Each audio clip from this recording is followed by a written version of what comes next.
zu deiner Einzelschau Körper und Glied. Hallo Kai, schön dich dabei zu haben. Magst du gleich mal anfangen mit uns zu erklären, wieso Körper und Glied? Warum Körper und Glied?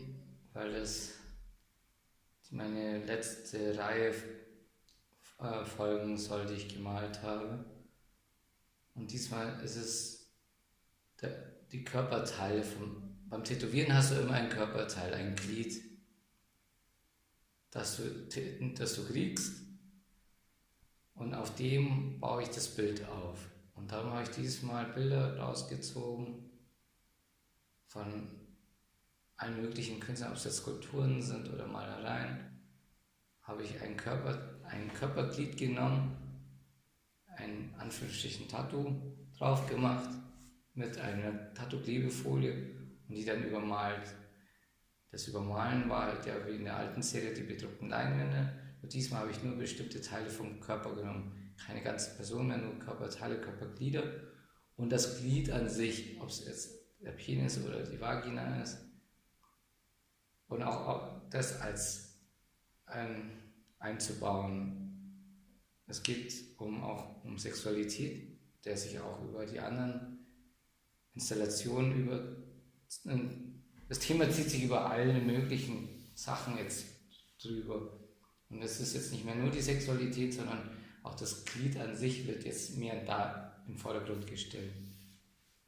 Okay, du hast schon ganz viele Punkte erwähnt bei deiner Vorstellung.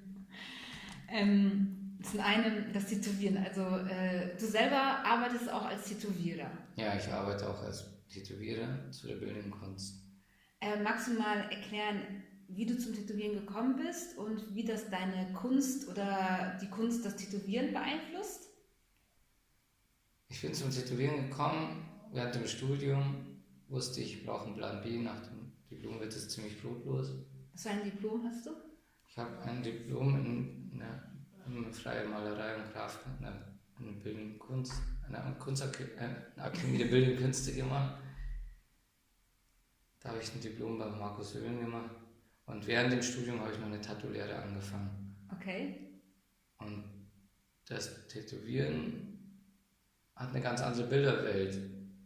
Es ist eine Art Malerei mit Bildhauerei und du betrachtest den Körper und baust an diesem Körper herum ein Bild. Es ist ja dreidimensional, aber auf einer zweidimensionalen Zeichnung auf einen dreidimensionalen Körper zu übertragen. In der Malerei ist es ja wieder, da hast du 1000 Möglichkeiten und es ist nicht so beschränkt. Und die Beschränkung auch noch dazu, dass der Kunde dein Auftraggeber ist und auch dein Abnehmer. So gesehen bist du nie richtig frei, sondern du passt es erstmal dem Kunden seinen Wünschen ein bisschen an oder auch vielleicht nicht, aber auch seinen Körper. Er gibt dir auch mit seinem Körper nicht nur vielleicht die Motive, vielleicht aber auch schon sein Körper gibt dir die Richtung an, was du machen musst.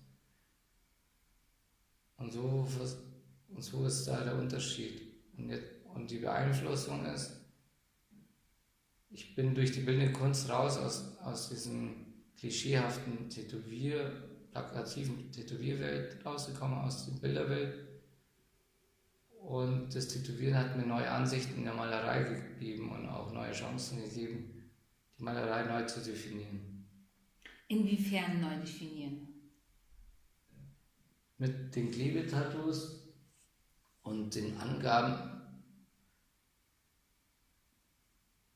Da ist für mich eine neue Herausforderung. Ich bin die Malerei so angegangen, diesmal, wie meine Kunden es vorgeben. Ich kriege irgendein random Motiv, wo ich mir jetzt selber nicht drauf machen würde vielleicht, aber den Kunden es gefällt, und aus diesem Bild soll ich eine neue Bilderwelt schaffen. Und da ist die Herausforderung, das war immer auch eine Herausforderung bei der Malerei.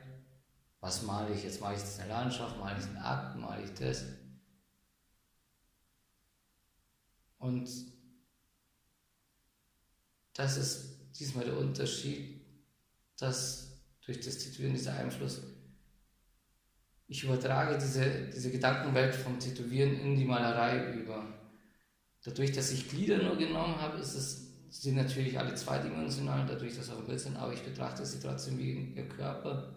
Dreidimensional, als würde ich jetzt ein Tattoo auf den Körper stechen und sehe in diesem dreidimensionalen Bild trotzdem eine Skulptur, eine Art Skulptur oder einen Körper, um den ich herumarbeiten muss. Und so ist es diesmal schon anders als klassische Malerei geworden. Du hast schon erwähnt, du hast Körper rausgesucht. Also du hast von verschiedenen Künstlern Körperteile aus deren Malerei genommen und sie dann auf Leinwand gedruckt, ja? Auch Skulpturen von Ron Mück habe ich Skulpturen benutzt. Ich habe Fotografien benutzt von Helmut Newton oder Robert Mapplethorpe. Und ich habe auch natürlich klassische Malerei von Caravaggio oder Rubens genommen oder Tom Finland. Und nach welchen Kriterien hast du die Körperteile oder die Ausschnitte ausgesucht? Nach Künstlern, die mich beeinflusst haben. Ich habe erstmal Künstler einfach eingegeben, die mich inspiriert hatten, hatte die Bilder angeschaut und wenn ein Glied, ein Körperteil interessant war, habe ich das mir runtergezogen und dann dieses bestimmte Körperteil oder diesen Ausschnitt vom Bild oder von dieser Skulptur oder Zeichnung oder Fotografie dann ausgeschnitten und auf Leinwand ziehen lassen. Und dann benutzt du Klebetattoos, also du hast Klebetattoos präpariert. Mit was denn für Motiven? Also was waren da denn die Kriterien für? Die Motive waren eigentlich, ich habe immer so einen Sammelpulk an Tattoo-Vorlagen, wo ich mir denke, das könnte den meisten Leuten gefallen. Oft wiederholen sich ja Themen. Und ich habe Bilder genommen, die ich immer sammle, die ich denke, die würden gut als Tattoo funktionieren, irgendwo wo man sie einbauen kann oder vielleicht wird es jemandem gefallen. Und die habe ich genommen, die ich eigentlich für meine Kunden vorher gesehen hatte, habe ich dann für meine Bilder benutzt. Und hat das auch geklappt? Also haben die dann auch funktioniert, wie du es dir vorgestellt hast? Ja, sie funktionieren gut. Ich habe zu jedem Bild, für jedes passende Körperglied habe ich die passende Tattoo-Vorlage oder ein Tattoo gefunden, das ich dann bearbeiten konnte. Und wieso hast du eigentlich einen Untergrund, also einen quasi vorgedruckten Untergrund benutzt und nicht selber eine Leinwand bemalt? Das wollte ich weiterhin behalten, wie die letzten Serien hatte ich auch eine Leinwände bedrucken lassen. Und ich finde, es ist schon wichtig, dass man Veränderungen so verändert, dass man in seiner Malerei schon noch seine Handschrift wiedererkennt und nicht auf einmal plötzlich ein anderer Künstler wird, sondern die Linie ist immer noch dieselbe. In der Grundbasis ist es dieselbe, aber sie hat sich natürlich sehr verändert. Aber man merkt, dass es alles von einem Guss ist. Es ist immer noch ein Künstler, es ist aber noch ein Leitfaden. Und generell, wieso hast du dich dafür entschieden, bedruckte Leinwände zu benutzen anstelle? Bedruckte Leinwände ist wie eine Art Skizze. Für andere Leute skizzieren vorher auf, für mich bedrucke ich sie vor. Ich mache es mir ein bisschen einfacher. Okay. Und wieso hast du dich für Klebetattoos entschieden? Weil Klebetattoos das am ähnlichsten sind, wo man auf der Haut wie ein Tattoo ausschauen lässt, aber auch dieses kindliche, verspielte, noch Kinder lieben Tattoos. Tattoos sind als Erwachsene verpönt, als Kind ist es cool. Klebetattoos sind für vieles eben möglich. Ich finde, dass es ein gutes Medium war, um es auch auf Leinwand zu tun. Eine Leinwand zu tätowieren fand ich idiotisch, die würde nur kaputt gehen. Ich hatte schon einen Stuhl tätowiert, einen Sessel. Und es mussten ja nicht unbedingt der Akt des Tätowierens sein, sondern diese Symbolik des Tätowierens ist wichtig gewesen. Alles ist ja eigentlich auch nur was übertragen.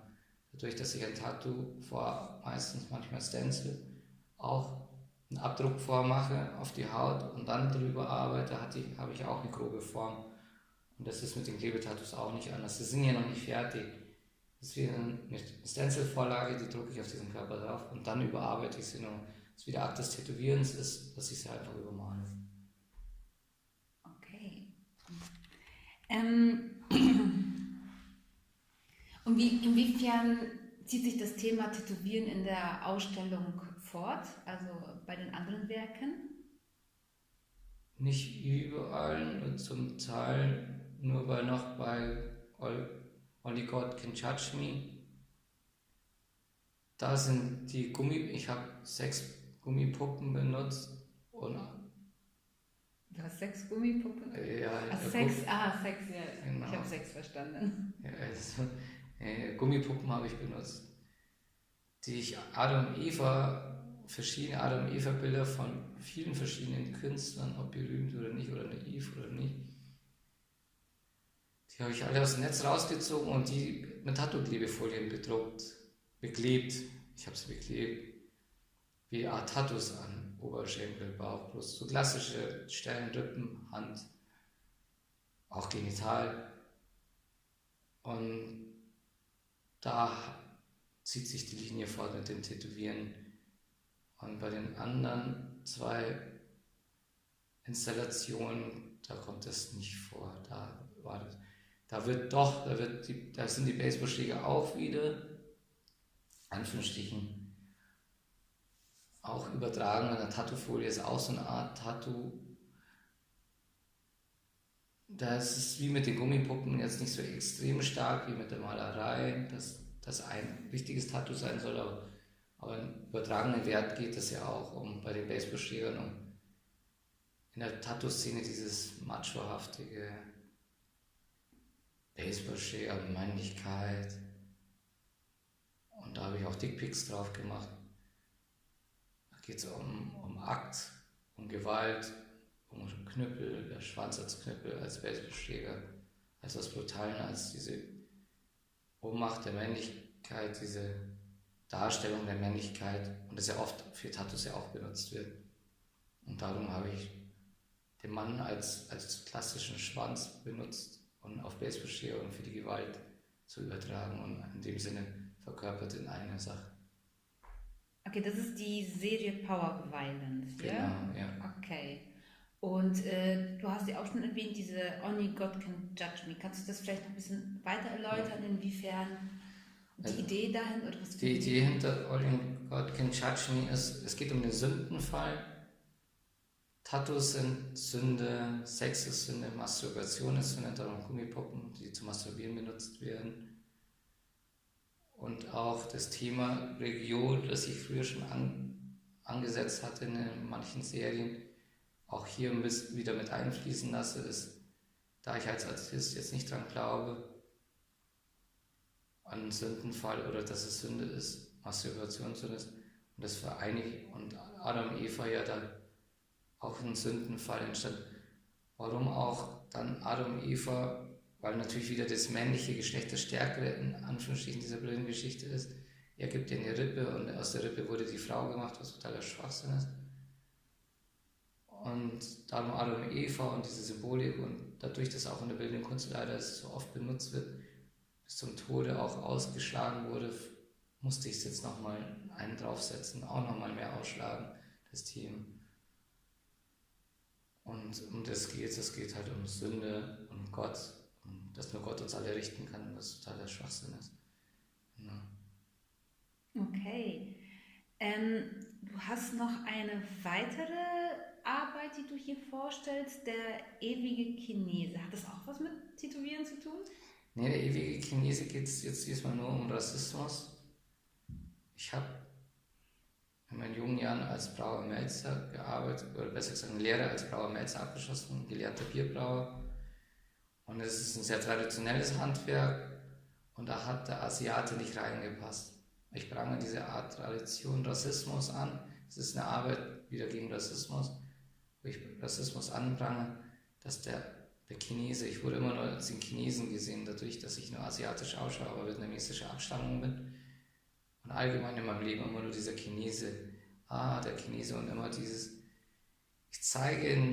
ich habe mich auf den Bierdeckel drucken lassen mit dieser Geste, der klassische Chinese, der sich selber Schlitzaugen macht und immer lächelt. Das ist immer dieses Sinnbild des jeden Nicht-Asiaten, immer der Chinese hat Schlitzaugen und ist immer nur am Lächeln und dankbar. Und das habe ich dann auf den Bierdeckel gedruckt, weil der Bierdeckel symbolisiert die Brauerei, die Tradition, Bierdeckel, Bier ist sehr heilig, egal ob hier in Bayern oder Deutschland oder allgemein, und das immer sehr traditionsverhangen ist. Aber und darum habe ich mich als Selfie auf den Bierdeckel gedruckt, um die ewige Chinese aufgedruckt, dass ich ja immer der Chinese bin, wo ich kein Chinese bin. Oder allgemein, dass es ein Schwachsinn ist. Und dass Tradition auch viele Vorurteile in sich beinhalten. Danke, Tai. Ja. Danke auch fürs Zuschauen. Ich hoffe, ihr habt was mitgenommen von dem Interview. Die Ausstellung Körper und Lied von Pham Tai Ho ist noch bis zum 16. Oktober hier in der Galerie zu sehen. Kommt gerne vorbei. Und sonst noch einen schönen Tag. Tschüss!